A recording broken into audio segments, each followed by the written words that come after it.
Hi everybody, welcome back. Thanks for joining me. I'm going to do a second painting of a pear. So I did this painting recently. It's not finished. It's supposed to be like, in fact, it's supposed to be this way. It's supposed to be like a sunrise, but I haven't finished the actual sun yet. It's not finished. I need to fill in this bit. I need to just do a few embellishments. But if I show you really up close, can you see the cells are absolutely tiny? So it's so pretty, but the cells are tiny, and that's because the paints were quite thick. So what I have decided, I have leftovers from this pour. So I've watered them all down and I'm going to go again. I'm going to do an identical pour to this one, but with thinner paints and see what results we get. So all these paints have coconut milk hair serum in, which is an oil. So I'm going to hopefully find that by thinning the paints down, I'm going to get much bigger cells. So I want to recreate this painting, but I think it will look completely different because the consistency of the paint is much, much thinner. So I've got the sunset colours here. So Venetian rose, a custom purple colour, some gold, a custom reddy orange colour, pink, violet, purple and white.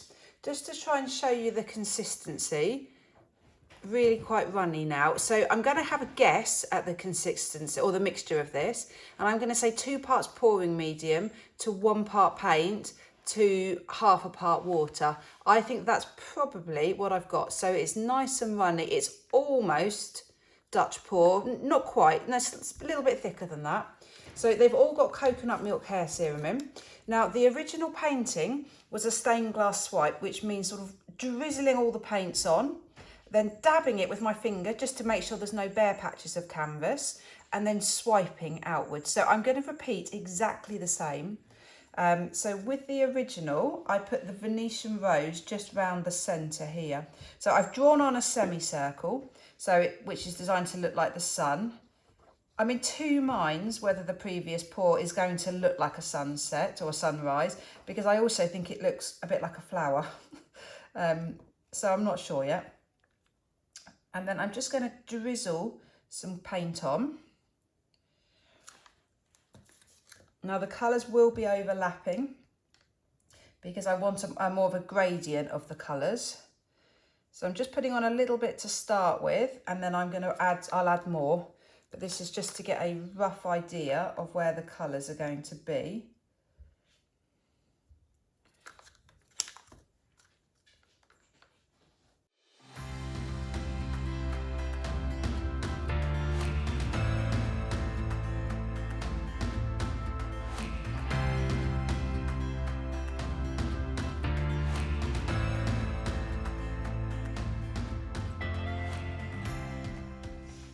So I've got a rough layout there of the colours. Now I'm just going to put lots more paint on just to fill it up, just to really thicken up the colours.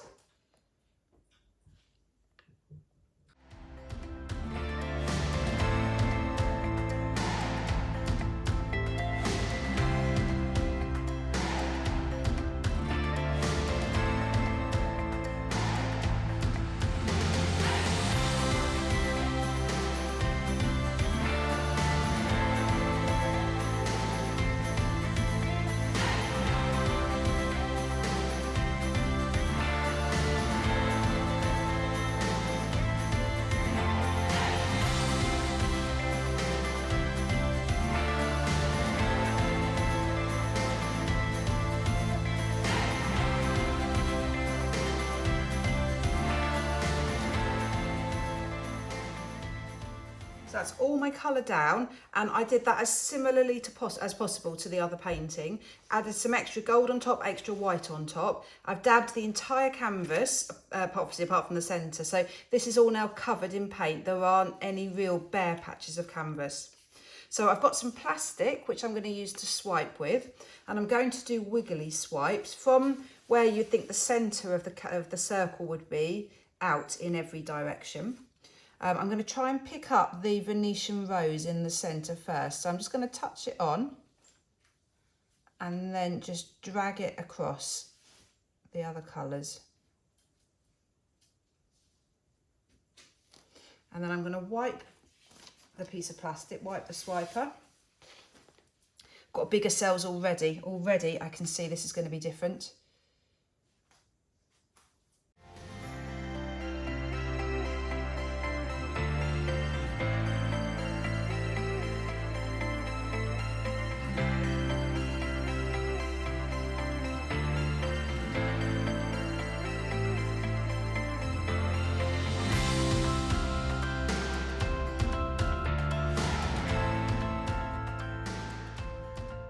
So unfortunately, my camera had turned off and I hadn't realised, so I am so sorry. I missed the rest of the creation, or you missed the rest of the creation of this painting.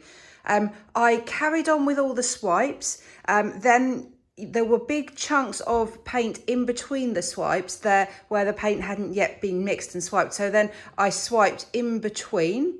I then cut my piece of plastic down, so it was a really thin, small piece of plastic, and then I just dragged it through just some of the end bits where, again, where there was a little bit of paint that wasn't swiped, and then I've torched. I did an initial torch, and then I left it a couple of minutes because I wanted some of these cells to expand, and if you torch everywhere to start with, you just get so many crowded cells, whereas if you do an initial torch, and then let the cells expand, like here, you can then fill in the gaps with smaller cells afterwards. So I really quite like doing that. Just torching in, I torched in lines in the direction of the paint. Then I left it for a good couple of minutes and then retorched.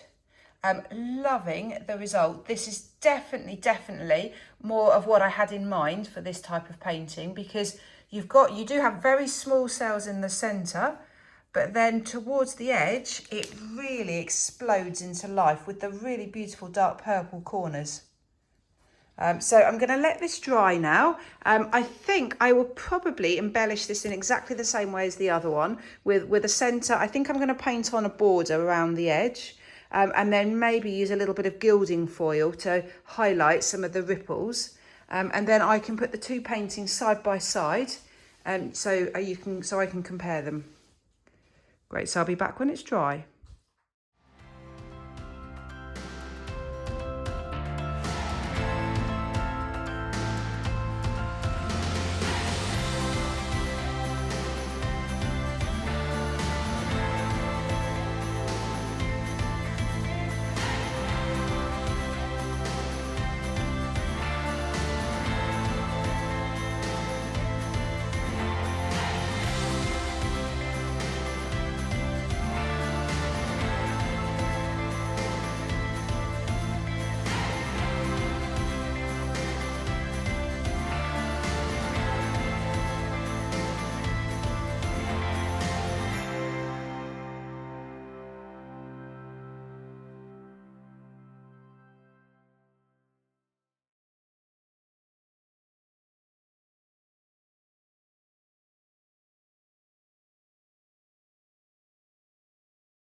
It's now finished. I absolutely love it. This one has worked, I think, so much better than the original, than the first one.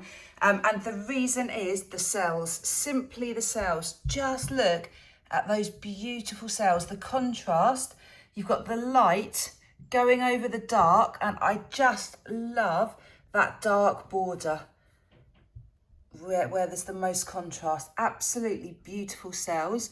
You have lots of cells in the centre, but they're smaller, and because the contrast is less, you don't see them quite as well. So I think that works brilliantly. So small, less contrasting cells to larger, more contrasting cells. So I've added gold leaf to the centre, so to make it look like the sun. I wanted it all bumpy. I didn't want a smooth surface, so it can look hopefully quite fiery. Then I used the gilding foil. So I put the glue on, left it for a couple of hours, and then put the foil on top. Now I added some little twirly bits. I'm not sure why I did that. I just felt like it. And I really like it because it just looks like, I think it just makes it look like the heat coming off the sun. Let me show you in the light, because the gilding foil is so sparkly. So pretty. So I am really happy with this painting. I've also painted all the edges in the dark purple. So it just looked a bit scruffy along the edges, so I've just painted them to match the dark purple. Oops. So that's the finished piece. So I'm now going to show you the two paintings side by side. So the first painting I did in the previous video, and then this painting for this video. So I've put them upright because they fit in the camera a lot better. I've got a clear winner of which I prefer, but I do like them both. My clear winner has to be this one with the larger cells. So if you compare them, in fact, if I put them back to back, then you've got a direct comparison. So smaller cells, larger cells. With this one, you've definitely got just more of a blend of the colours. You don't have quite as much contrast, and I think that's because the cells, the paint hasn't come up underneath the cells haven't come up underneath the paint. Yeah, but really pretty, really happy with them. Which do you prefer? Smaller cells, bigger cells? Please let me know in the comments. Great, thanks so much for watching. Bye.